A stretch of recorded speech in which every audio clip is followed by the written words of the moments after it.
16 اور 17 کی تفسیر۔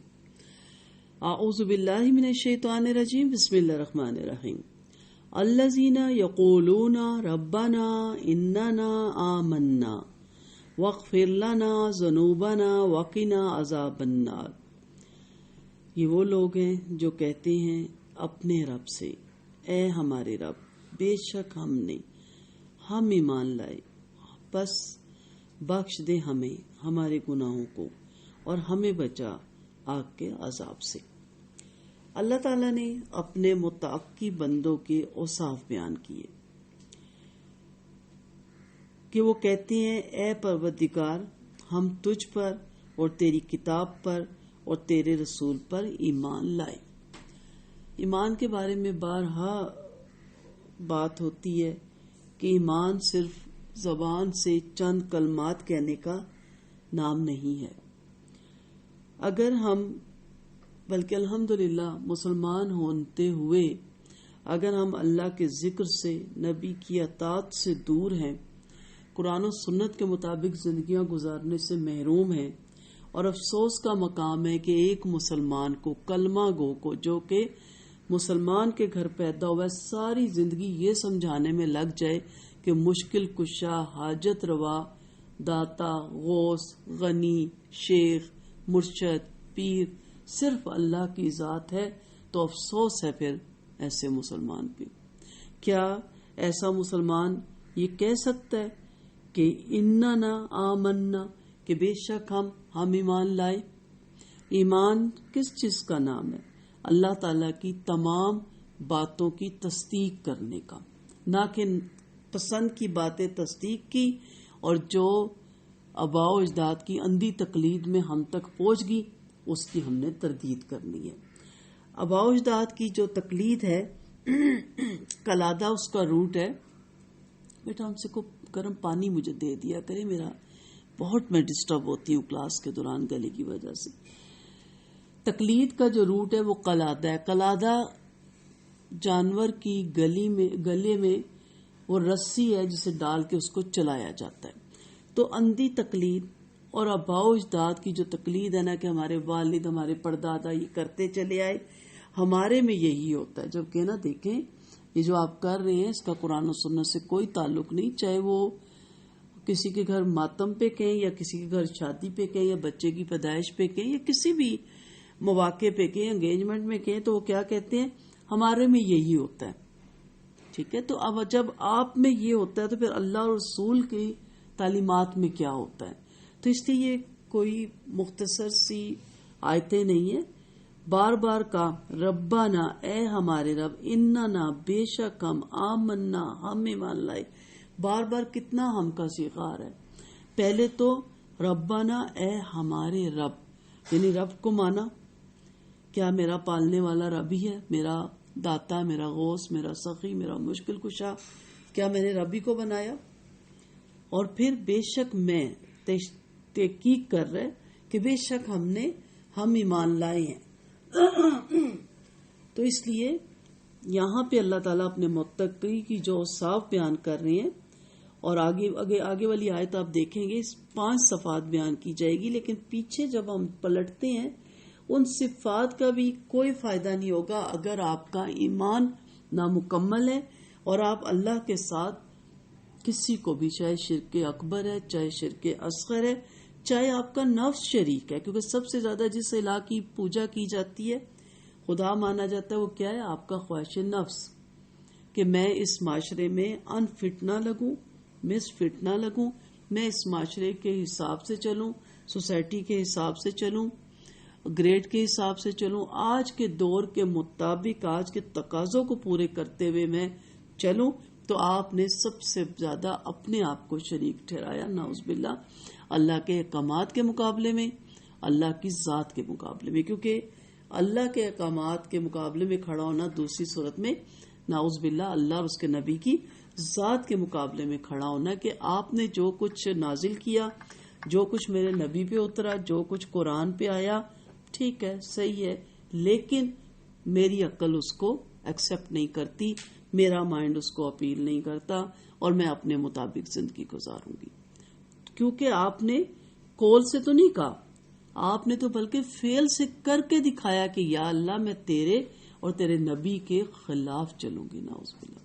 تو ایک لمحے کو ضرور سوچا کریں، جب آپ وہ احکامات نہیں مان رہے ہوتے جو میرے رب کے احکامات ہیں۔ میں مباح باتوں کی نہیں کہہ رہی کہ ایکسرسائز کرو، میں نہیں کرتی، نہ کریں۔ کریں گی تو فٹنس ہوگی، سمارٹ رہیں گی، بیماری سے بچیں گی، نہیں کریں گی تو بیمار ہو جائیں گی۔ یہ کام نہیں میں کہہ رہی، یہ وہ سنتیں جو قولی بھی ہیں، فعلی بھی ہیں، ٹھیک ہے، خلقی بھی ہیں اور خلقی بھی ہیں۔ سنت مباح کی بات نہیں ہو رہی، اللہ کے بھی وہ احکامات ہیں جو کہ امر میں آتے ہیں، حکم کے صیغے میں آتے ہیں۔ تو جو آپ اس کے اپوزٹ کچھ بھی کریں، ہم کچھ بھی، ہر کوئی اپنا احتساب کرے، تو پھر وہ دیکھے کہ کیا آمنا، ہم ایمان کے اس زمرے میں داخل ہوتے ہیں، ان لوگوں میں ہم داخل ہوتے ہیں کہ جو واقعی ایمان والے تھے۔ اور پھر وہ کہتے ہیں وغفر، پس بخش دے، لانا، ہمارے لیے، ہمیں بخش دے، ہمارے لیے بخش دے، ذنوبنا، ہمارے گناہ، دونوں طرف کا ترجمہ ہو سکتا ہے، ہمارے گناہوں کو بخش دے۔ کہ ایز اے مسلمان تیری راہ پہ چلتے ہوئے کوئی انجانے میں، غفلت میں کوئی بھول ہو جائے، کوئی لرزش ہو جائے، کوئی کمی کوتاہی ہو جائے، اہل علم، ایمان والے کوئی فرشتے نہیں ہوتے کہ ان سے کوئی غلطی نہیں ہو سکتی، بلکہ دین پہ چلنے والوں کے لیے زیادہ مشکلات ہوتی ہیں کہ ایک معاشرہ ان کو نہیں جینے دیتا، ایک ان کا نفس ان کو اچکولے دیتا ہے، ایک شیطان ان پہ اٹیک کرتا ہے۔ ان تینوں چیزوں کو لے کے چلنا ان کے لیے بھی پردہ کرنا مشکل ہوتا ہے، ان کے لیے بھی داڑھی رکھنا مشکل ہوتا ہے، ان کے لیے بھی ٹخنے سے اونچی شلوار یا پینٹ رکھنا مشکل ہوتا ہے، ان کے لیے بھی بہت مسئلے ہوتے ہیں۔ تو وہ پھر کیا کہتے ہیں کہ اگر انجانے میں، غفلت میں کوئی ہم سے کوئی گناہ ہو گیا ہو، اے ہمارے رب ہمیں بخش دے۔ اور پھر وقنا عذاب النار علیحدہ کیوں کہتے ہیں؟ کیونکہ کچھ گناہ ایسے ہیں کہ جن کی تلافی جہنم میں جائے بغیر نہیں ہوگی۔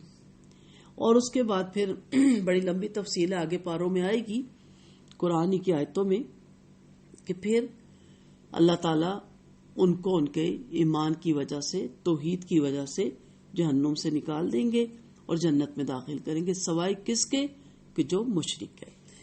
یہ کمیاں کوتاہیاں جیسے والدین کے نافرمان اولاد ہوتی ہے، توحید پہ ہوتی ہے، قرآن و سنت کے مطابق زندگی گزارتی ہے، کبھی شرک اکبر اصغر کسی شرک میں نہیں پڑتی، لیکن والدین کی نافرمانی کرتی ہے تو اس کا عذاب ہے۔ بہت سی ایسی گناہ ہیں جن کا عذاب جہنم میں بھگتنا پڑے گا، اللہ کسی کو اس کی آواز بھی نہ سنائے، عذاب تو بہت بڑی بات ہے۔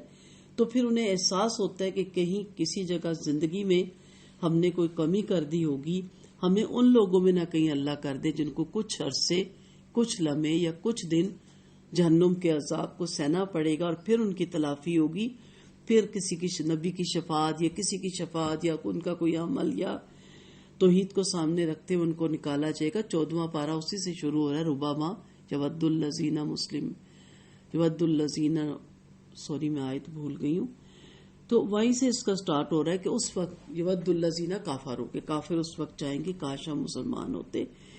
تو اس لیے پھر وہ جہنم کے عذاب سے، آگ کے عذاب سے اپنے آپ کے لیے دعائیں مانگتے ہیں۔ کوالٹیاں ان میں کیا ہوتی ہیں، متقین کی صفات ان میں کیا ہوتی ہیں؟ یہ متقی لوگ اللہ کی اطاعت بجا لاتے ہیں اور حرام چیزوں سے الگ رہتے ہیں، صبر کے سہارے سے کام لیتے ہیں اور اپنے ایمان کے دعوے میں سچے ہوتے ہیں۔ الصابرین والصادقین والقانتین والمنفقین والمستغفرین بالاسحار۔ یہ آپ سمجھ لیں آپ کے سبجیکٹ ہیں، آپ کے سلیبس ہے، آپ نے اس میں پورا اتنا ہے کہ میں کس حد تک صابر ہوں، میں کس حد تک سچی ہوں۔ اب پیپر میں آپ کہیں کہ میں آدھے کوشچنس حل کر دوں اور آدھے نہیں تو فیل۔ کیا میں مکمل صابر ہوں؟ کیا میں مکمل سچے انسان ہوں؟ کیا میں مکمل اطاعت گزاری کرنے والوں میں شامل ہوں؟ کیا میں اللہ کی راہ میں واقعی اتنا خرچ کرتی ہوں جتنی کہ میری استطاعت ہے؟ اور پچھلی رات کو پھر بخشش مانگتی ہیں۔ گناہ گار خطا کار لوگ نہیں، یہ متقی لوگ راتوں کو اٹھ کے پھر بخشش مانگتے ہیں۔ دیکھنا پڑے گا کہ کل اچھے اعمال بجا لاتے ہیں، خواہ وہ ان کے نفس کو کتنے بھاری پڑیں، کیا ہم ان میں شامل ہیں؟ اطاعت اور خشوع خضوع والے ہیں، اپنے مال اللہ کی راہ میں جہاں جہاں حکم ہے خرچ کرتے ہیں، صلہ رحمی میں رشتہ داری کا پاس رکھتے ہیں، برائیوں کے روکنے والے ہیں، آپس میں ہمدردی اور خیر خواہی کرنے والے ہیں، حاجت مندوں کو، مسکینوں کو اور فقیروں کے ساتھ احسان کرنے والے ہیں، سحری کے وقت پچھلی رات کو اٹھ اٹھ کر استغفار کرتے ہیں۔ اس سے معلوم ہوا کہ اس وقت استغفار افضل ہے۔ یہ بھی کہا گیا کہ قرآن کریم کی اس آیت میں حضرت یعقوب علیہ السلام نے اپنے بیٹوں سے کہا تھا کہ میں ابھی تھوڑی دیر میں تمہارے لیے اپنے رب سے بخشش طلب کروں گا۔ اس سے مراد بھی سحری کا وقت تھا۔ اپنی اولاد سے فرماتے ہیں کہ سحری کے وقت میں تمہارے لیے استغفار کروں گا۔ بخاری اور مسلم کی حدیث میں بھی ہے کہ بہت سے صحابیوں سے مروی ہے کہ آپ صلی اللہ علیہ وسلم کا یہ فرمان ہے کہ اللہ تبارک تعالیٰ ہر رات آخری تہائی رات باقی رہتے ہوئے آسمان دنیا پہ اترتا ہے اور فرماتا ہے کہ کوئی سائل ہے جسے میں دوں، کوئی دعا مانگنے والا ہے کہ میں اس کی دعا قبول کروں، کوئی استغفار کرنے والا ہے کہ میں اسے بخش دوں۔ اس کے لیے عمر کی ضرورت نہیں کہ جب ہم بوڑھے ہو جائیں گے، معاشرے کے لیے ہم بیکار ہو جائیں گے، گھٹنے رہ جائیں گے، گھروں سے ویسے بھی نہیں نکل سکیں گے، رات کو نیند تو آنی کوئی نہیں۔ جو عمر بڑھتی ہے نیند کم ہو جاتی ہے۔ بچے کو کہتے ہیں نا کم سے کم 8 سے 10 گھنٹے سونا چاہیے، جوان کو کم سے کم 8 گھنٹے تاکہ وہ تازہ دم ہو۔ بوڑھے کو نیند آتی نہیں، اس کی 4 گھنٹے کی نیند، 3 کی 1 گھنٹے کی بھی بہت ہے کہ شکر ہے۔ آپ نے اکثر بوڑھوں کو سنا ہوگا کہ آج شکر ہے میں تھوڑی دیر صحیح سو لیا، تو نیند نہیں آتی۔ تو اس وقت جب وہ بھی اچھی بات ہے، کہنے کا مدعا یہ نہیں ہے کہ اس وقت کیوں پڑھے ہو، جی آپ نے ساری زندگی تو پڑھی نہیں، لیکن جوانی کی عبادت بہت پسند ہے۔ بڑے کہتے ہیں نا ویلے دیا نمازاں تے کویلے دیا ٹکراں۔ اب کیا ہوتا ہے، رکعت بھول گئے، کس میں کیا پڑھا تھا، سورت ملائی تھی کہ نہیں، رکوع کیا تھا کہ نہیں، پھر سجدہ سہوی کرتا رہتا ہے، پھر کھڑے ہونے کے بجائے بیٹھ کے پڑھنے لگ جاتا ہے۔ جوانی میں بہت مزہ آتا ہے اگر آپ تہجد پڑھیں، اشراق پڑھیں، نماز تو پڑھنی ہے آپ نے 5 وقت کی، اشراق کی بھی بہت زیادہ فضیلت ہے، تو تہجد پڑھیں اور ہر چیز وہ دیتا ہے۔ اور جیسے میں نے پچھلی کلاس میں کہا نا کہ اگر کوئی چیز آپ کو ابھی نہیں دینا چاہتا، آپ کے لیے نہیں بہتر، تو اس کا نیم البدل دے دیتا ہے۔ اور اگر بہت ہی آزمائشیں کچھ بھی نہیں دینا چاہتا، تو آخرت میں جب آپ کی دعائیں پلڑے پہ رکھی جائیں گی اور ان کے وزن سے انشاءاللہ ہم سب کی بخشش ہوگی، تو انسان کہے گا کاش میری دنیا میں کوئی دعا قبول نہ ہوتی اور میری ساری دعائیں یہاں جمع ہو جاتی، تو بہت مانگا کریں۔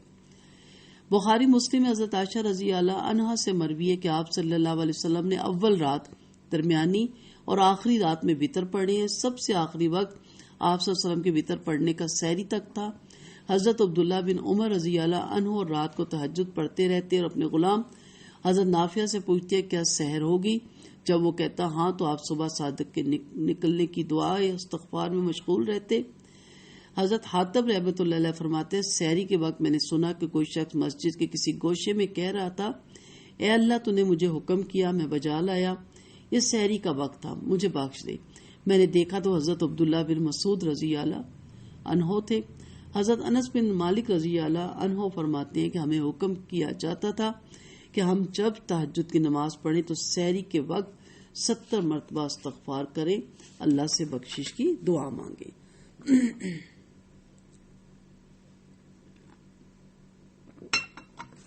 اب الصابرین صابر ہیں، یہ بڑی امپورٹنٹ آیت ہے۔ مومن کے پاس 2 بہترین ہتھیار ہیں، صبر اور نماز۔ الصابرین، صبر کرتے ہیں۔ صبر کیا ہے؟ میں ہمیشہ ایک چھوٹا سا جملہ بولتی ہوتی ہوں، زندگی گزارنے کا باوقار سٹائل۔ دکھ میں بھی نہ پتا چلے کہ آپ دکھی ہیں، سکھ میں بھی نہ پتا چلے کہ آپ اتنی اوور ہو گئی ہیں کہ بندہ کی کیا بات ہے، آج قدم نہیں تمہارے زمین پہ ٹکتے، کہتے ہیں نا کہ آپ کچھ لگ رہا ہے۔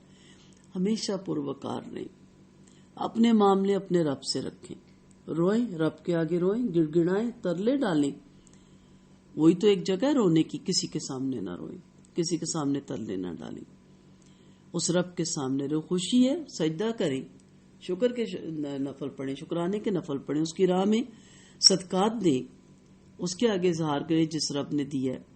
تو ہمیشہ اپنی زندگی کو پروقار سٹائل سے گزاریں۔ آپے سے باہر نہ ہو. ٹھیک ہے, حدود کے اندر رہ کر اپنے رب کی جو نعمتیں ہیں ان کا استعمال کریں. یہ سارا کچھ کیا آ جاتا ہے؟ صبر. مشکلات اور مصائب کو خوش دلی سے برداشت کریں. یہ سب کچھ صبر میں آ جاتا ہے. والصادقین, سچ تو ختم ہی ہوتا جا رہا ہے. کیا دکاندار, کیا تاجر, کیا عام لوگ, کیا گھریلو بات سطح پہ اتنا کامن ہو گیا, بات کر کے مکر جاؤ.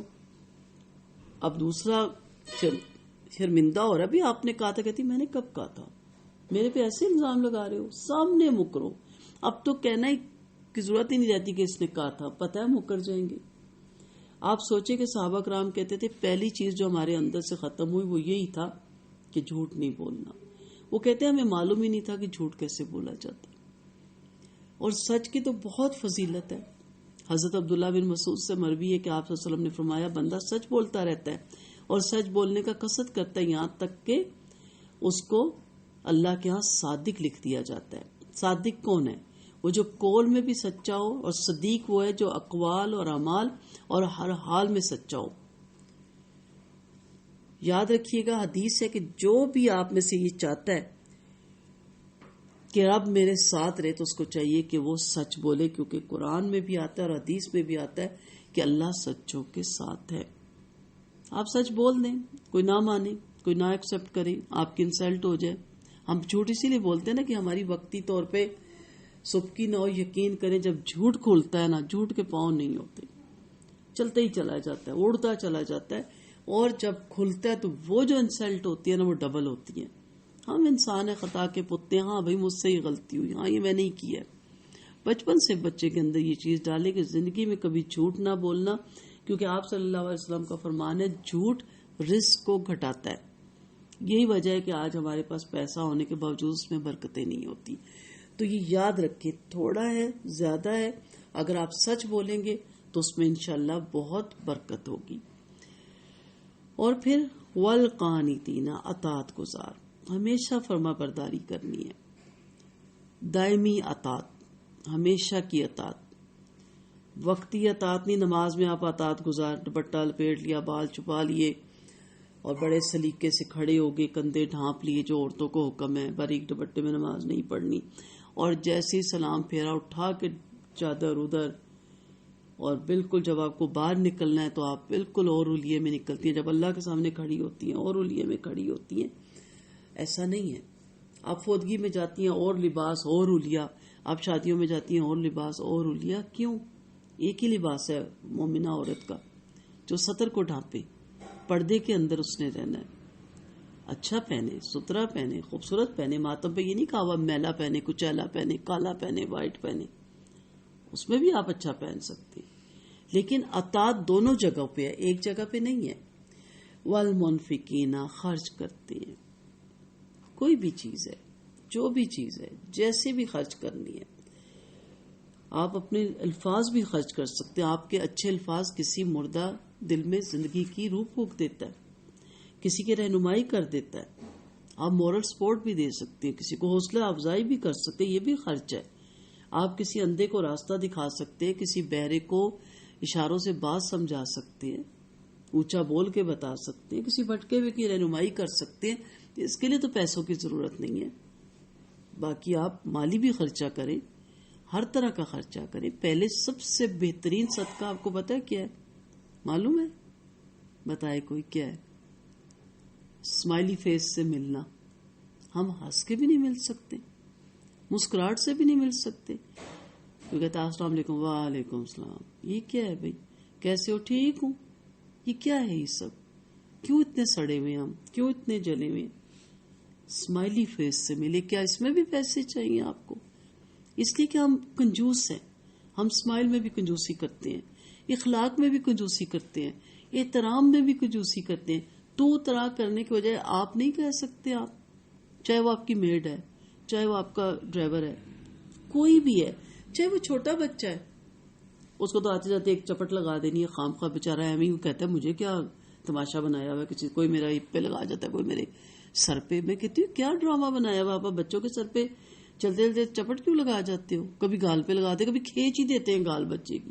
وہ دیکھتا ہے میں نے کیا کیا، میرے اوپر کیوں ساری الغار، لاڈ میں گالیاں، محبت میں گالیاں، یہ کیا سب طریقہ ہے؟ الفاظ کا چناؤ بہتر کریں، اس کو خرچ کریں. اچھے الفاظ بھی صدقہ ہے. عزت دے، اگلا جی اٹھتا ہے، خوش ہو جاتا ہے، کھڑا ہو جاتا ہے کہ مجھے بھی کسی نے عزت دی، مجھے بھی کسی نے بیٹا کہا، مجھے بھی کسی نے بھائی کہا، مجھے بھی کسی نے بیٹی کہا، میرا بھی کوئی ہے. تو خرچ کرنے میں صرف یہ نہیں ہے کہ میرے پاس تو ہے ہی نہیں، میں کہاں سے مال لاؤں. ان سب پیپرز میں پوری تیاری کرنے کے باوجود ڈرتے ہیں.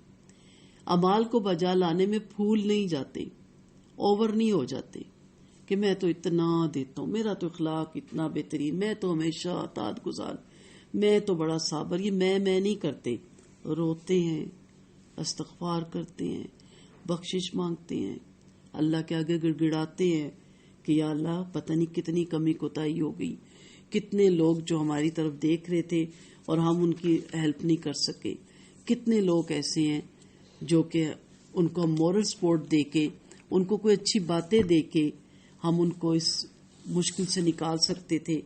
ہم تو کہتے بتانا مت، میری اس سے پہچان ہے، میرے پیچھے پڑ جائے گا، میرا کام کراؤ. ہم نے کوشش کرنی ہے، وہ نہیں کام کرے گا، ٹھیک ہے، ہماری تو کوشش لکھی جائے گی نا. ہم کہیں گے جی ہم نے تو پوری کوشش کی. اس آیت میں ایسے متوقع لوگوں کی 5 صفات کا ذکر کیا گیا، جیسے کہ پہلی صبر ایک جامع اصطلاح ہے جس کا اطلاق عموماً 2 طرح سے ہوتا ہے. ایک یہ کہ کسی مصیبت کے پیش آنے پر جزا اور قضا سے پرہیز کی جائے اور اسے اللہ کی رضا کی خاطر خوش دلی سے برداشت کیا جائے اور کوئی ایسی بات منہ سے نہ نکالی جائے یا ایسی حرکت نہ کی جائے جو اللہ کی رضا کے خلاف ہو. اور دوسرا یہ کہ دین کی راہ میں پیش آنے والی مشکلات اور مصائب کو خوش دلی سے برداشت کرتے ہوئے آگے ہی آگے بڑھنے کی کوشش کی جائے، جسے دوسرے لفظوں میں استقامت بھی کہتے ہیں، اور یہ بھی صبر ہی کی قسم ہے. اور دوسری صرف صادق ہونا. صادق کے لفظ کا اطلاق صرف اس شخص پر نہیں ہے جو سچ بولنے کا عادی ہو، بلکہ اس پہ بھی ہوتا ہے جو اپنے تمام معاملات میں راست باز ہو، بد عہدیوں اور فریب کاریوں سے بچنے والا ہو. اور تیسری صفت شریعت کے حکم کے آگے سر تسلیم خم کرنا ہے. چوتھی صفت اللہ کے عطا کردہ مال و دولت سے اللہ کی راہ میں خرچ کرنا. اور 5ویں صفت مذکورہ اعمال کو بجا لانے پر اوور ہونے کی بجائے اللہ سے استغفار کرنا، جس کا بہترین وقت رات کا آخری حصہ ہوتا ہے، اور اس وقت اللہ تعالیٰ آسمان دنیا پہ آتا ہے اور اپنے مانگنے والوں کو عطا کرتا ہے. اللہ تعالیٰ ہمیں ان لوگوں میں شامل کرے اور یہ ساری صفات اللہ تعالیٰ ہمارے اندر پیدا کرے. اللہ تعالیٰ ہمیں اپنا بہترین اطاعت گزار بندہ بنائے. آمین. وآخر دعوانا ان الحمد للہ رب العالمین.